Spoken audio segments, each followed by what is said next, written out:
Hello मेरे प्यारे बच्चों, आज हमारा क्लास 8 का संस्कृत वंदना, हमारा फर्स्ट चैप्टर है वंदना। वंदना माने प्रार्थना। आज हम इसके बारे में आप सबको बताएंगे। जैसे कि बच्चों, हम सुबह सुबह किसी भी काम को अगर हम शुरुआत करते हैं तो पहले हम भगवान से क्या करते हैं? वंदना करते हैं, पूजा करते हैं या प्रार्थना करते हैं। चलो बच्चों, इसी के अनुसार हम आगे की ओर ले चलते हैं आप सबको। जय जय हे भगवती सुर भारती तव चरणों प्रणमामा, नाद ब्रह्ममयी जय भागीश्वरी शरणाते गच्छामा। सुर भारती माने बच्चों वाणी की देवी, माने वाणी की देवी सरस्वती। भागीश्वरी माने वाणी की देवी। जय जय हे भगवती सुर भारती तव चरणों प्रणमामा। जैसे कि यहाँ पे कवि हरि रामाचार्य ने इस कविता को व्याख्या करते हुए कहा है कि जय जय हे भगवती सुर भारती तव चरणों प्रणमामा, कि हे देवी सरस्वती तुम्हारी जय हो, हे देवी सरस्वती तुम्हारी जय हो। तव चरणों प्रणमामा, मैं तुम्हारे चरणों में प्रणाम करते हैं। हे देवी सरस्वती तुम्हारी जय हो, मैं तुम्हारे चरणों में प्रणाम करती हूँ या प्रणाम करते हैं। नाद ब्रह्ममयी जय भागीश्वरी शरणाते गच्छामा। जैसे कि नाद ब्रह्ममयी जय भागीश्वरी, नाद ब्रह्ममयी माने ब्रह्मा से युक्त, ब्रह्मा से युक्त हे देवी, ब्रह्मा से युक्त हे देवी, मैं तुम्हारी वाणी को, हे ब्रह्मा की देवी, मैं तुम्हारी वाणी को, जैसे वाणीश्वरी माने तुम्हारी वाणी को, शरणाते गच्छामा, मैं तुम्हारी वाणी को भी सौमनीय रखती हूँ। मैं तुम्हारी वाणी को सौमनी हो रही है, तुम्हारी वाणी शरणाते गच्छामा, तुम्हारी वाणी सदा सौमनीय है। तोमस शरणा त्रिभुवनो धन्या सुरमुन वंदित नव रस मधुरा कविता मुखरा स्मित रुचिरा भरणा। जैसे तोमस शरणा त्रिभुवन धन्या सुरमुन वंदित चरणा। जैसे कि इसमें कवि कहता है, इसमें कवि कहता है कि हे देवी, जैसे इसमें कवि कहता है हे देवी तुम आशय प्रदान करने वाली तीनों लोगों की में श्रेष्ठ हो। हे देवी तुम आशय प्रदान करने वाली, आशय प्रदान करने वाली देवी, तुम तीनों लोकों में श्रेष्ठ देवियों हो, तुम तीनों लोकों में श्रेष्ठ हो। सुरमुन वंदित, तुम तीनों लोकों में श्रेष्ठ हो। नव रस मधुरा कविता मुखरा स्मित रुचिरा भरणा। जैसे कि तुम हे देवी, तुम मुनियों द्वारा उसके चरणों में, मुनियों द्वारा उसके चरणों में की वंदना की जाती है, मुनियों द्वारा उनके चरणों में वंदना की जाती है। और कविता मुखरा माने कविता के रूप में अभिव्यक्त, कविता मुखरा माने कविता के रूप में अभिव्यक्त होने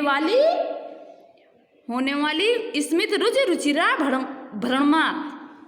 इसका मतलब युक्त, जिससे कि कविता से युक्त अभियुक्त होने वाली मंद मंद मुस्कान की छवि वाली हो, छवि वाली देवी हो। तो मंद मंद मुस्कान की छवि वाली देवी हो। आसीना भव माना सहन से कुंद तुहिन शशि धावले हर जड़ता कुर बोधि विकासा सित पंकज तव बिमले। बच्चों, आसीन माने बैठी हुई, आसीन माने आसन पे बैठी हुई। कुंद माने बेला का फल। तहिन माने वरक।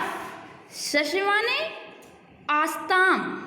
धौला माने चंद्रमा जैसी सफेद। आसीन भव मानस हंसे कुंद तुहिन सस धावले हर जड़ता कुरबोधि विकासा सत पंकज तद बीमले।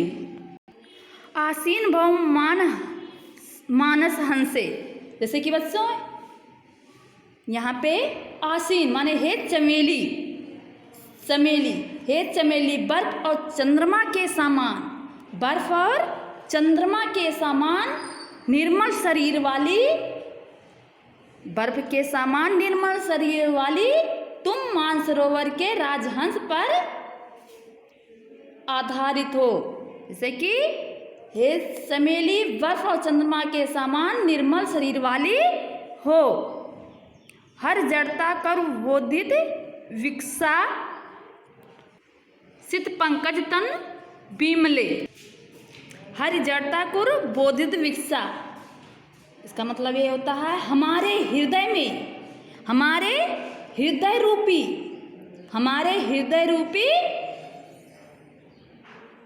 राजहंस पे, हमारे हृदय रूपी राजहंस पे सिद्ध पंकज तन बिमल।